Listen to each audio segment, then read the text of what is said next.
بارگاہ رسالت مآب میں محبت، عقیدت، پیار، الفت سے درود شریف کا نذرانہ پیش فرما لیں۔ الصلاۃ والسلام علیک یا سیدی یا رسول اللہ وعلی آلک واصحابک یا سیدی یا حبیب اللہ۔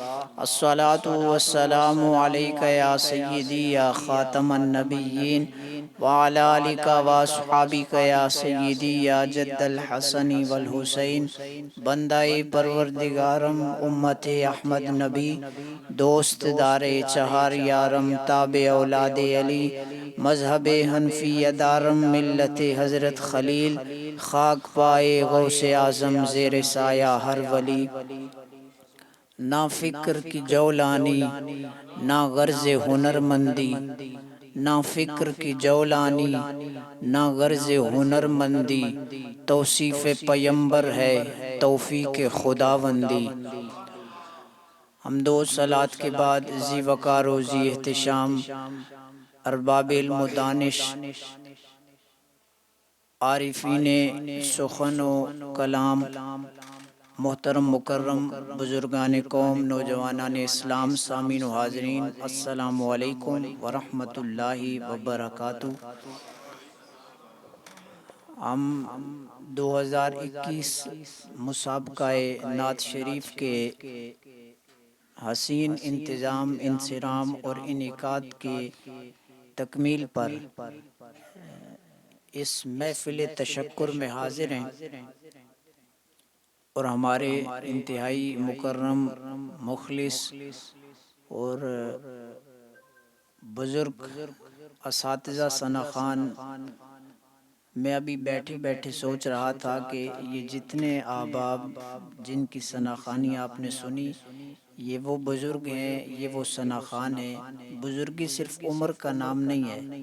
ہم اساتذہ کے پاس پڑھتے تھے تو استاد فرماتے تھے جوانی میں بھی بزرگی آ جاتی ہے، جوان بھی بزرگ ہو جاتا ہے، اور کئی بزرگ ہو کے بھی بزرگ نہیں ہوتے۔ تو یہ جتنے حضرات تشریف فرمائے، یہ شاید ہی کوئی محفل ہو جہاں جمع ہوتے ہوں ایک ساتھ۔ تو رائے صاحب کے کلام کی قبولیت کی سب سے بڑی دلیل یہ ہے کہ اتنے سارے ثنا خان آپ کو ایک اس محفل میں جمع نظر آ رہے ہیں، اور یہ آپ عام نہ سمجھیں، ان میں سے ہر ثنا خان وہ ہے۔ علوی صاحب کا تو مرتبہ بلند ہے، لیکن یہ سارے جتنے بزرگ ہیں ثنا خان حضرات، یہ سارے اپنے اپنے دامن میں طلباء نعت کی قطاریں رکھتے ہیں، ان کی اپنے شاگرد ہیں نعت شریف کے اندر۔ ابھی صاحب حضرات اور حضرت قبلہ خلیفہ صاحب بھی تشریف فرمائے، تو یہ ان کی قبولیت کی بہت بڑی دلیل ہے کہ اتنے بڑے، اتنے پڑھنے والے، سمجھنے والے سخن کو، اور پھر اپنے سخن کو حضور کے قدموں پہ نچھاور کرنے والے، کہنے والے کتنے اچھے ہوتے ہیں، کلام کرنے والے بڑے ہوتے ہیں، فصاحت اور بلاغت اور کلام کا توڑ اور جوڑ اور الفاظ کا حسن اور بیان بڑا ہوتا ہے، لیکن قربان جاؤں وہ کلام، وہ بیان، وہ زبان جو حضور کریم کی ثنا کے لیے قبول ہو جائے اور حضور اسے پسند فرما لیں۔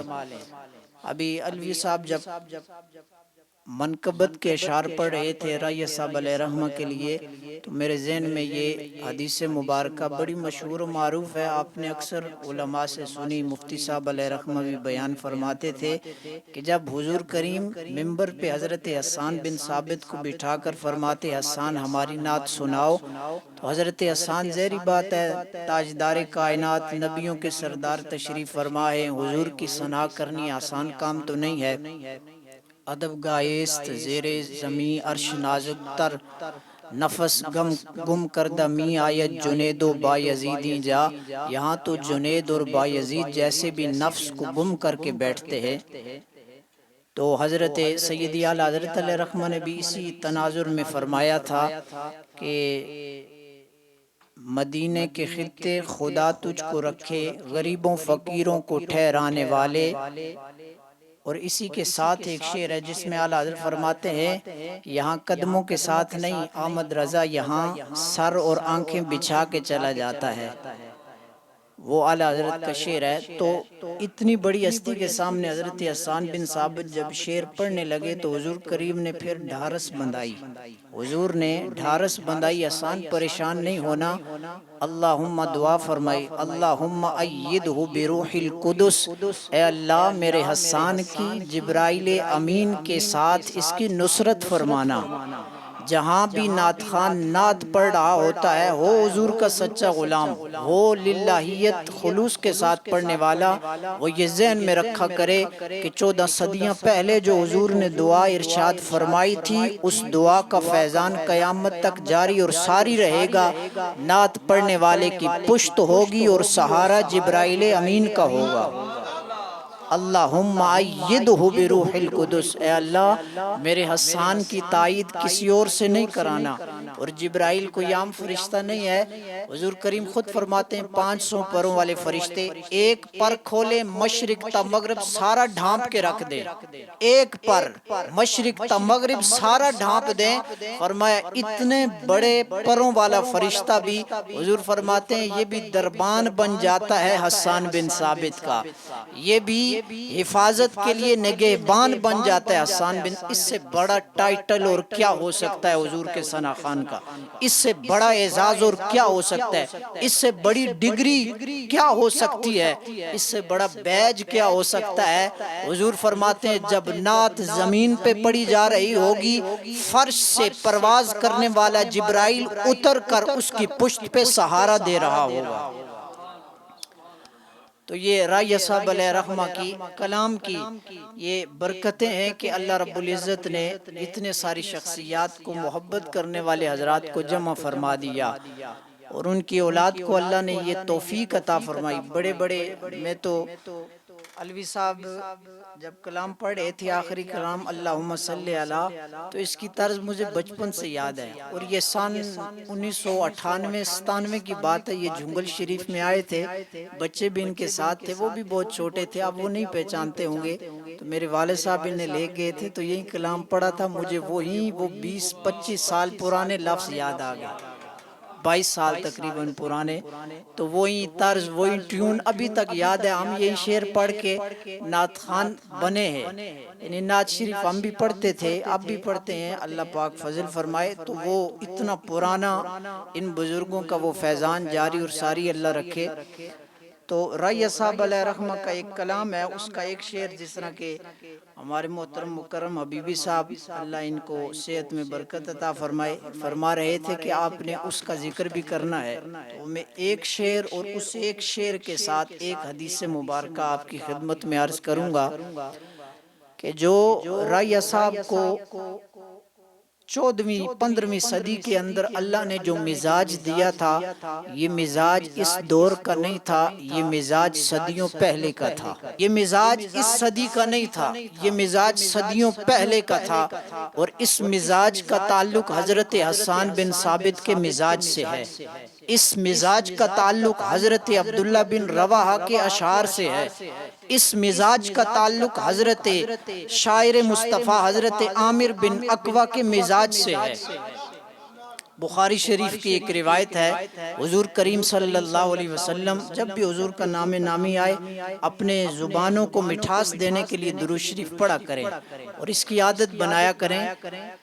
تو حضور کریم صلی اللہ علیہ وسلم خیبر کی طرف تشریف فرما ہو رہے تھے، خیبر کی طرف جا رہے تھے، رات کا وقت تھا، اندھیری رات تھی، ستاروں کے جھرمٹ میں حضور تشریف فرما تھے۔ کیسا وہ منظر ہوگا جب دوران سفر رات کی تاریکی میں حضور کریم علیہ السلام نے فرمایا ہے کوئی میرے غلاموں میں سے جو میرے شعر پڑھے، میری نعت سنائے، ہماری عظمت کا کوئی ترانہ ہو تو وہ سنائے، ہماری شان کا کوئی گیت ہو تو وہ ہمیں سنائے۔ آج نعت خوان جاتے ہیں، محبت کرنے والے جاتے ہیں مدینہ پاک، تو بس میں بیٹھ کے ایک نعت پڑھ رہا ہوتا ہے، سارے جھوم رہے ہوتے ہیں، مدینہ پاک کی گلیاں ہوتی ہیں، مدینے والے کا ذکر ہوتا ہے۔ قربان جاؤں جب مدینے والے کا ذکر بھی تھا اور بے نفس نفیس حضور خود جلوہ گر بھی تھے، وہ لمحہ، وہ منظر، وہ کیفیت کیا ہوگی، وہ انداز کیا ہوگا۔ تو حضور کریم نے فرمایا ہے کوئی جو ہمارے شعر سنائے۔ اصحاب رسول نے فرمایا حضور عامر بن اقویٰ ہیں، تو حضور نے فرمایا عامر کوئی ہمارے شعر سناؤ۔ کوئی ہماری بات سناؤ۔ تو حضرت عامر بن عقبہ نے حضور کریم صلی اللہ علیہ وسلم کی شان میں جو شعر پڑھے، جو لفظ پڑھے، وہ بخاری شریف کی حدیث میں آج بھی رقم ہے، صدیوں تک رہیں گے۔ حضرت عامر بن عقبہ عرض کرنے لگے اشعار کی صورت میں، اللہم لولا انت مہتدینا، اللہم لولا انت مہتدینا ولا تصدقنا ولا صلینا فاغفر فداء لک ما ابکینا وثبت الاقدام الا قینا۔ حضرت عامر بن عقبہ کے اشعار کا ترجمہ کیا تھا؟ عرض کرنے لگے حضور آپ نہ ہوتے تو ہمیں ہدایت کہاں سے ملتی؟ لولا انت، حضور اگر آپ نہ ہوتے تو مہتدینا، ہمیں ہدایت کہاں سے ملتی؟ ہمیں یہ سرور کہاں سے ملتا؟ سجدوں کی برکت کہاں سے ملتی؟ تلاوتوں کی لذت کہاں سے ملتی؟ عشق اور محبت کے جذبات کہاں سے ملتے؟ کلام میں نکھار کہاں سے آتا؟ آنکھوں کا برسنا کہاں سے ملتا؟ دل میں محبت کے دیپوں کا جلنا کہاں سے ملتا؟ حضور زندگی گزارنے کا طریقہ کہاں سے ملتا؟ یہ سارے طریقے، یہ سلیقے، یہ انداز حضور آپ کے وجود اطہر کی برکت ہے۔ اگر آپ نہ ہوتے تو ہدایت کہاں ہوتی؟ حضور ساری ہدایت آپ کے قدموں کی برکت سے ہے۔ ولا تصدقنا ولا صلینا، آپ نہ ہوتے تو صدقے کہاں دیتے ہم؟ ہمیں کیا پتا تھا صدقہ کیا ہوتا ہے؟ حضور یہ ساری معرفت اگر نصیب ہوئی ہے تو آپ کی وجہ سے ہمیں نصیب ہوئی ہے۔ ولا صلینا، قربان جاؤں آج کا ایمان رکھنے والا مسلمان عبادتوں کو اصل سمجھ بیٹھا ہے، لیکن قربان جاؤں جسے اللہ باطن کی آنکھ کی روشنی عطا کرتا ہے، وہ عرض کر رہے ہیں حضور آپ نہ ہوتے تو نماز کہاں سے پڑھتے؟ یہ نمازیں بھی نصیب ہوئی ہیں تو آپ کی برکت سے نصیب ہوئی ہے۔ ثابت ہوا کہ جملہ فرائض فروع ہے، اصل الاصول بندگی استاج ور کی ہے۔ ہمارے استاد فرماتے تھے اگر اس شعر کی تشریح کر دی جائے تو زمانے والے اسے ہضم نہ سمجھے۔ اعلی حضرت نے فرمایا روزہ فرع ہے، زکوٰۃ فرع ہے، حج فرع ہے، ساری عبادتیں فرع ہیں۔ فرمایا اگر بنیاد اور فاؤنڈیشن اور اصل کا نام ہے تو وہ ذات رسالت مآب کا عشق اور محبت ہے۔ ثابت ہوا کہ جملہ فرائض فروع ہے۔ یہ فروع کا مطلب ٹینی ہوتا ہے، ٹینیا۔ اعلیٰ فرماتے نماز تو ٹینی ہے، روزہ تو ٹینی ہے، حج تو ٹینی ہے، ان سب کو جہاں سے پانی ملتا ہے وہ میرے مصطفیٰ کی ذات ہے، وہ حضور کریم کی ذات ہے۔ تو فرمایا آپ نہ ہوتے تو نمازیں کہاں سے پڑھتے؟ اب سنیے رائے صاحب کا مزاج کتنا پرانا ہے، رائے صاحب کا مزاج کتنا پرانا ہے، اس فکر کا تعلق کتنا پرانا ہے۔ حضرت عامر بن عقبہ نے 14 صدیاں پہلے یہ اشعار پڑھے تھے، اور رائے صاحب نے اس صدی کے اندر اس کا ترجمہ اپنی زبان میں اپنے لفظوں میں جب کیا تو قربان جاؤں وہ لفظ کتنے ان لفظوں سے مل گئے جو امر ہو گئے۔ حضرت عامر بن عقبہ نے عرض کی حضور آپ نہ ہوتے تو ہدایت کہاں سے ملتی؟ آپ نہ ہوتے تو نمازیں کہاں ہوتی؟ آپ نہ ہوتے تو صدقے کہاں ہوتے؟ رائے صاحب نے لکھا، پتہ نہیں کن خلوتوں میں لکھا ہوگا، جو لفظ مل گئے، انداز مل گئے، دل سے دل ملے، لفظ کچھ یوں ترتیب پائے۔ رائے صاحب نے کہا سانو رب دا رستہ نہ ملدا، سانو رب دا رستہ نہ ملدا جے تیرا سہارا نہیں ہوندا، سانو رب دا رستہ نہ ملدا جے تیرا سہارا نہ ہوندا۔ اب قربان جاؤں کتنا اللہ نے ان کے کلام کو حدیث کے لفظوں سے تطبیق دی، موافقت عطا فرمائی کہ وہ لفظ جو حضور کریم کی بارگاہ میں شاعر مصطفیٰ نے پڑھے تھے، صدیاں بعد اللہ نے رائے صاحب کے کلام کو لفظوں کو کچھ یوں ترتیب دیا کہ لفظ ان کے تھے، زبان پنجابی کی تھی، لیکن سارے کا سارا مزاج مصطفی بھی تھا اور اصحاب رسول کا مزاج بھی شامل تھا۔ یہ شعر سارے پڑھ لیے، 4 شعر ہیں، میں سب کا ترجمہ نہیں کرتا۔ آگے کیا ہوا اسی پہ بات ختم کر دوں گا۔ حضور کریم نے جب اشعار سنے حضور بڑے خوش ہوئے، بڑے خوش ہوئے، خوش ہو کے حضور کریم نے فرمایا کون ہے؟ عرض کی حضور عامر۔ حضور نے دعا ارشاد فرمائی یرحمہ اللہ، یرحمہ اللہ، اللہ میرے عامر پہ رحم فرمائے، اللہ میرے عامر پہ رحم فرمائے۔ اب صحابہ کرام کا تجربہ تھا کہ حضور ان الفاظ مبارکہ سے جسے بھی دعا دیتے تھے اللہ اسے شہادت کی موت عطا فرماتا تھا۔ حضور جس کے لیے یہ لفظ ارشاد فرماتے وہ شہید ہوتے۔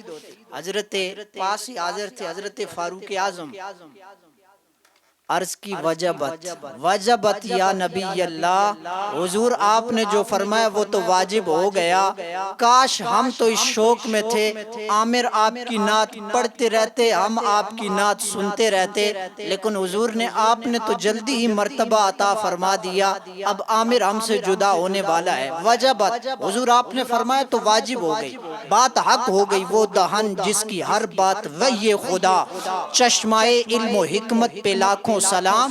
حضور آپ کی زبان سے لفظ نکلیں تو تقدیر بن جاتی ہے۔ حضور اب یہ تو ہم سے رخصت ہونے والے۔ اسی خیبر کے غزوہ شریف کے اندر حضرت عامر کی شہادت ہو گئی، اور جب شہید ہوئے نا تو ایسا ہی نہیں، حضور کریم خود جلوہ گر ہوئے، آپ کے وجود مسعود پہ جلوہ گر ہوئے، جہاں آپ کا وجود تھا حضور وہاں تشریف لے گئے، اور انگلی مبارک کا حضور نے اشارہ فرمایا۔ اب ہماری انگلیاں کہاں جو ہم تشبیہ دے سکیں، حضور نے انگلی کا اشارہ فرما کے آپ کے وجود کی طرف انگلی کا اشارہ فرمایا اور یہ لفظ فرمائے اِنَّ لَهُ لَأَجْرَيْنِ، اللہ میرے عامر کو دو اجر عطا فرمائے گا، اللہ میرے عامر کو دو اجر عطا فرمائے گا۔ حضور کون سے؟ فرمائے ایک تو شہادت کا مرتبہ نصیب ہوا ہے، اور ایک عین میدان جنگ میں دشمن کے سامنے کھڑے ہو کے عامر نے ہماری عزت پہ پہرا دیا ہے۔ ایک شہید ہو گیا اور ایک ہماری ثناخوانی کرتے ہوئے شہید ہوا۔ فرمایا اوروں کے لیے ایک اعزاز ہے، ثناخوان کو تو اللہ دورے اعزاز عطا فرماتا ہے، دگنے اعزاز عطا فرماتا ہے، دو شانیں عطا فرماتا ہے۔ یہ ہے وہ شان، یہ ہے وہ مرتبہ، یہ ہے وہ قافلہ محبت۔ کل قیامت کے دن جس صف کے اندر حضرت حسان کھڑے ہوں گے اسی صف کے ایک فرد کو اللہ رب العزت رائیہ بھی بنا دے گا، رائیہ صاحب بھی اسی صف میں ہوں گے، الوی صاحب، نقشبندی صاحب، ماجد صاحب، گل صاحب، اور یہ سارے حضرات اختر بھائی، یہ سارے اسی صف کے اندر ہوں گے۔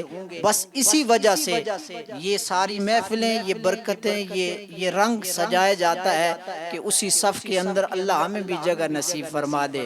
جب حضور کے ثناخوان اٹھیں کیسا وہ منظر ہوگا۔ آج ہم نعت شریف سنتے ہیں، خالد حسنین خالد صاحب علیہ رحمہ گئے تو کیا ایک انداز تھا، جنازے میں ہم گئے تو بڑی ایک کیفیت تھی، بڑے بڑے ثناخوان وہ دھاڑے مار کر رو رہے تھے۔